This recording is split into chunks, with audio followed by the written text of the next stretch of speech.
Assalamu alaikum warahmatullahi wabarakatuh. Ashama akkam jirtu hordoftoota channel YouTube Abdul App video haalan barbaachisaa ta'e takka isinii qabadhee dhufeen jira. Video kana duraan barsiiseen ture garuu namoonni baay'een gaaffii isaan gaafataa jiran haala kamiin gidduudhaa murree baasuu dandeenya. Video adda addaa tokko murraan nu dida waan jedhu yeroo baay'ee deddeebi'anii gaafataa turani. Dabalataanis video erga maxxansinee kaanee bakka nu barbaachifne haala kamiin dhoskuu dandeenya bilar gochuu dandeenya. Ka jedhus waliin ilaalla. Video gidduudhaa bakka 2-3 murree waliin ilaalla. Namoonni channelii kanaaf haaraa taatan subscribe like gochuudhaan haga barnoota kanaatti na waliin turaa isiniin jedha.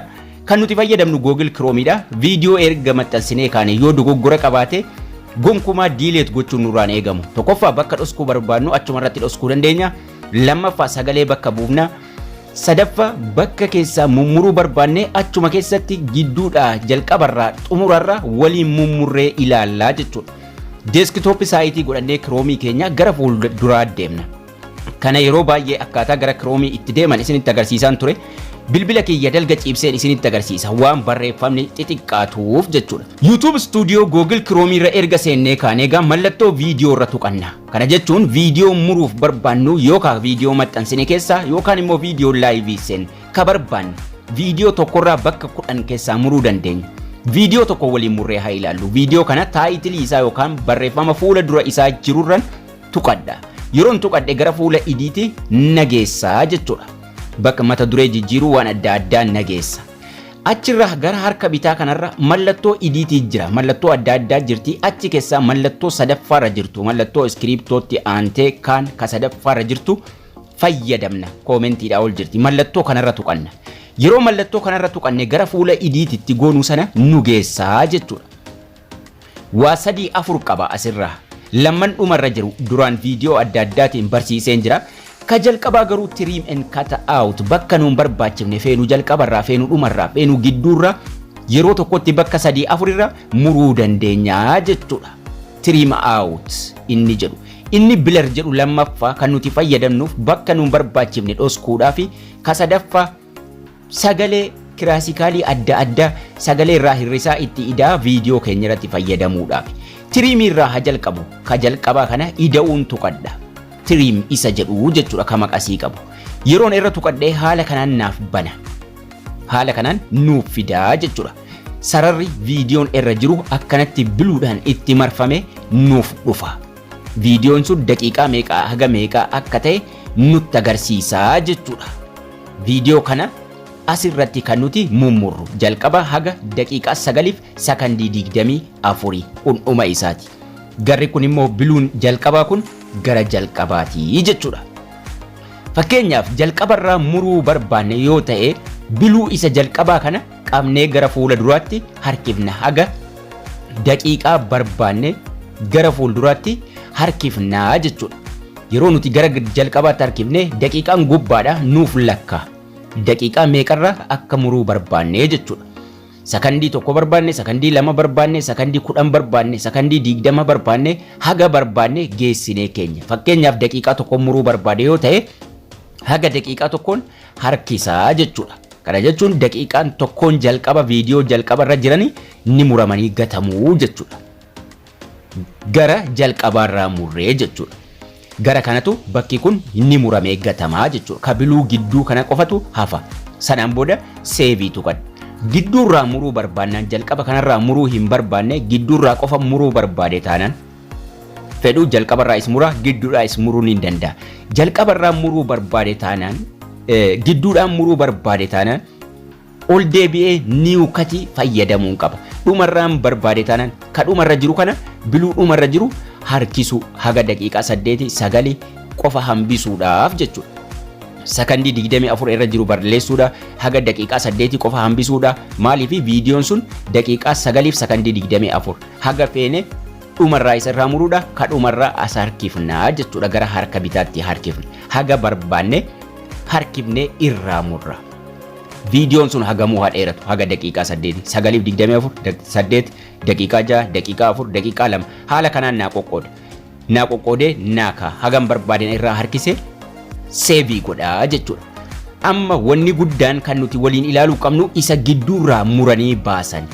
Gidduurraa muruudhaaf kana dhiifnee duubatti deebisa. Duubatti deebisee gidduurraa preview tuquudhaan yoon barbaade yookaan immoo kana bakka isaatti deebisuudhaan gubbaarraa new cut ka jedhu tuqadha. Dhumarraayis muruu hin barbaanne jalqabarraayis muruu hin barbaanne gidduudhaan muruu barbaade taanaan ol deebi'een new cut jedhee ka ida'uudhaan jiru kana irra tuqadha.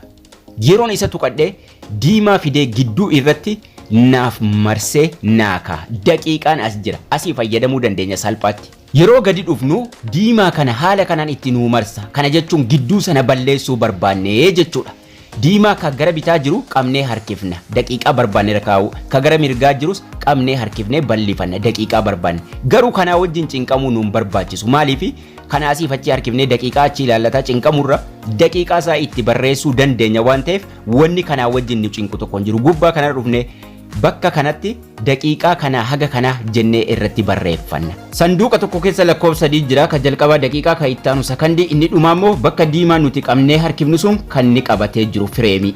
Daqiiqaa 2 saafii godhachuu barbaanne taanaan hundayyuu duwwaa goona 2 jalqabarra goone haga 3 balleessuu barbaanne taanaan daqiiqaa 3 saafii godhannaa jechuudha. 9 sana 9 fi 3 sana duwwaa godhannaa jechuudha.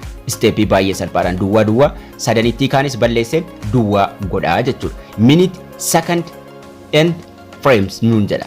Kana jechuun daqiiqaa fi sakandii isaa sirriitti itti barreeffanna. Nuuf hojjete. Yeroo nu ta'e maal goona? Raayitii tuqannaa jechuudha. Daqiiqaa 2 haga daqiiqaa 3 raayitiin itti godhadha. Ammallee kabiraa qajeelchuun barbaade taanaan maaliin godha? Preview tuquudhaan ammallee new cut fidadha.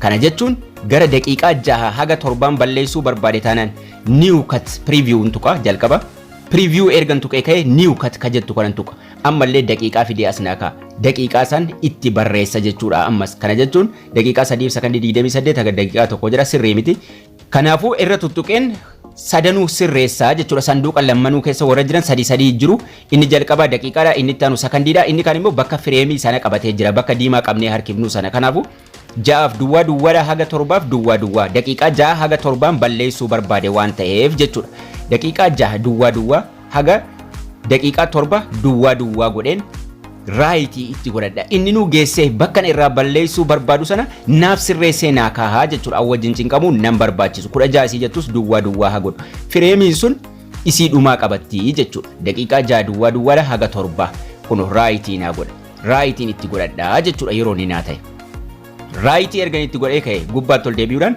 seeviitu godha kabiraan barbaade taanaan ammas kabiraa sana geessee bakka barbaade kaa'uudhaan ammas preview tuqee preview ergan tuqee ka'e new cut achii tuqadhaa jechuudha new cut yeroon tuqadhe ammas daqiiqaan bakka itti katabu naa fida daqiiqaa meeqa haga meeqa akka ta'e gidduudhaa shanee baasaa jechuudha ka jalqabaa irratti daqiiqaa meeqa haga meeqa akka ta'e ka lammaffaa meeqatti akka xumuramu sanaan booda raayitii itti godhadha raayitii godhadhee ka'een seevii tuqaa jechuudha yeroo nuti seevii tuqne ammallee seeviif kaansilii nu fida seevii tuqannee keessaa baanaa inni nu ofiif mura inni lammaffaan bilarii gochuun bakka hin barbaanne fuula namaa dhoskuu waan dhoskuu barbaanne fees bilarii fi kastam bilarii qaba fees bilarii nu tursiisa maaliif sarchii godhaa oola fuula achi keessa jiru kastamii kana tuqannee gara fuula duraa yeroo deemnu innillee haala kanaan nuu fida haala kanaan reektaangilii godhee jalqaba irratti nuu fida jechuudha isas daqiiqaa isaa itti guutuu dandeenya salphaatti sararri kun sarara bilariin irratti dhufu jechuudha reektaangilii fi sarkilii qaba yoo feene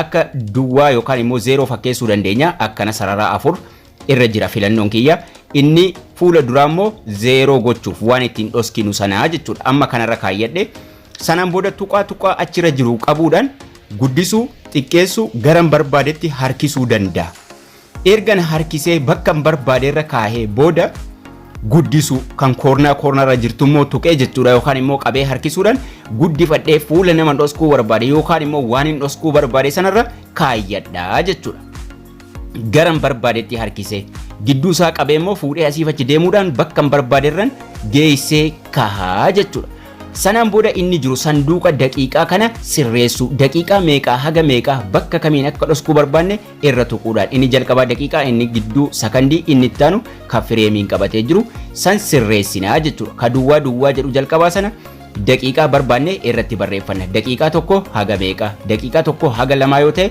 duwwaa isii jirtu kana barreesseen daqiiqaa 2 isa kan duwwaa godhadhaa jechuudha yookaan immoo sakandii 13tti dhiisa na barbaachisa taanaan kana jechuun inni jalqabaa daqiiqaadha inni ittaanu sakandii sanduuqni inni jalqaba meeqa akka inni jalqabee mul'achuu qabu inni gidduu inni dhumarra jiru inni amma katabaa jiru kun meeqa irratti akka inni dhaabatu kana jechuun daqiiqaa tokko haga daqiiqaa 2 jechuudha kanin bilarii sana irra kaayyataa jiru kanaafuu bakka barbaade irraan geessee kaa'aa jechuudha kun asitti diimaan kun kan inni agarsiisu daqiiqaa tokko haga daqiiqaa 2 kanin bilarii godhadhe sana natti agarsiisaa jechuudha jalqaba sirriitti sirreeffachuu ammas nu barbaachisa taanaan bilarii ida'uudhuma godhachuudhaan ammas bakka bira daqiiqaa akkuma duraan itti muumurree sanatti sirreeffanna fix blur position ka jedhu yeroo tuqne immoo sanduuqa lamman jala jiran kana keessaa jechuudha fix blur position yeroo tuqanne ni sirreeffannaa jechuudha fuula namaarra geessinee kaa'u bakka barbaannerra sirreeffachuu tuqaadhuma tuqaa bilarii kanarra jiru qabne harkifnee guddisuudhaan bakka barbaadderra keenye fuula namaas haa ta'u waan dhoskuu barbaanne sana dhoofkannaa jechuudha daqiiqaa asumarraa irraa jijjiirran sanaan booda yeroo xumuranne seevii tuquudhaan isallee seevii godhannaa inni nu irra nuuf kaa'ee irratti nuuf sirreessaa jechuudha seeviif kaansilii qaba seev ka jedhu tuqachuudhaan seev godhannaa jechuudha isa haala salphaa taheen inni sadaffaa audio ida'uu audio fuula dura jiru tuqachuudhaan yuutuubiin ofumaa isaatiif kiraasikaalii adda addaa nuuf kenna asirratti irra tuquudhaan taphachiifnee ilaalla yeroo nuuf ta'e aad ka jedhu tuqannaa jechuudha tokkoon tokkoon isaa irra deemnee taphachiifnee ilaaluudhaan yoo barbaanne immoo yoo maqaa isaa beekne immoo gubbaa irratti barreessuudhaan sarchii godhannee aad godhanna daqiiqaan isaas asii nutti mul'ata nutti agarsiisa waan ta'eef jechuudha aad ka jedhu yeroon tuqe audiyoon sun yookaan sagaleen kiraasikaaliin sun achumaan viidiyoo ani yuutuubii irra maxxanse sanarra dhufee gala yoo naan taane riimuuvii tuqeen irraa balleessa ka biraa taphachiisee ilaaluudhaan irra galchaa jechuudha sagalee isaa ol qabuuf gadi qabuu ni dandeenya yoo nu ta'e akkuma sagalee guddaa ta'een ol ka'ee jiruun seef godhanna yoo nuun taane garuu xiqqoo gadi dhufnee sararri sagalee kun as jira irra tuquudhaan sagalee isaa irraa hirrifanna baay'ee salphaadha kiraasikaalii daqiiqaa dheeraa ilaaluudhaan yoo barbaanne immoo kiraasikaalii adda addaa wal fuulduraaf duuba kaa'aa akka barbaannetti haala salphaa taheen isas irra kaayyachuudhaan gara gubbaatti immoo ol deebine seevii tuqannaa jechuudha steeppiin isaa baay'ee salphaadha yeroo nuti audiyoo tuqannee asii nuuf fida sanaan booda filataatuma seevii godhannaa jechuudha audiyoo gaa haala salphaa taheen akkasiin irra galchina tiriimii ilaallee bilarii ilaallee audiyoo ilaallee indiskiriinii fi info kaardi ka jedhu kana duraan viidiyoo adda addaa irratti barsiiseen jira akkasuma akkaataa viidiyoo yuutuubii irratti maxxansa ka jedhu irratti sirriitti agarsiiseen jira achirraa argachuu dandeessuun isiniin jedha barnoonni keenya har'aas kana fakkaata ture akkasiin irraa barattan abdii guddaan qaba wanni isiniin galle yoo jiraate koomentii jalatti barreessuu dandeessu chaanaaliin kun chaanaalii keessanii laayikii sheerii hiriyoota keessaniif gochuu hin dagatinaa isiniin jecha haga barnoota kutaa ittaanu walitti deebinutti turtii gaarii nagayaan tura